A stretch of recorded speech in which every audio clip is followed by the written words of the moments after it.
Bakit hindi mo pa sabihin yung totoo, ha? Matagal ko nang alam. Matagal ko nang alam na hindi ako yung taong gusto mo. Kaya nga kahit anong gawin ko eh. Kahit ibigay ko sa'yo lahat. Kahit gawin ko pang lahat. Kahit ibigay ko pa sa'yo pati buong buhay ko. Hindi ka pa rin makukontento sa akin.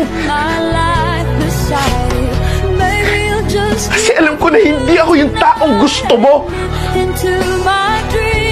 Kaya please lang, kung ayaw mo na sa akin, sabihin mo. Huwag kang magstay dahil naawa ka lang sa akin kasi mas lalo lang ako nasasaktan. Kung hindi ako yung taong masasabi mong kontento ka na, mas mabuti pang tingilan mo na ako kahit sobrang sakit.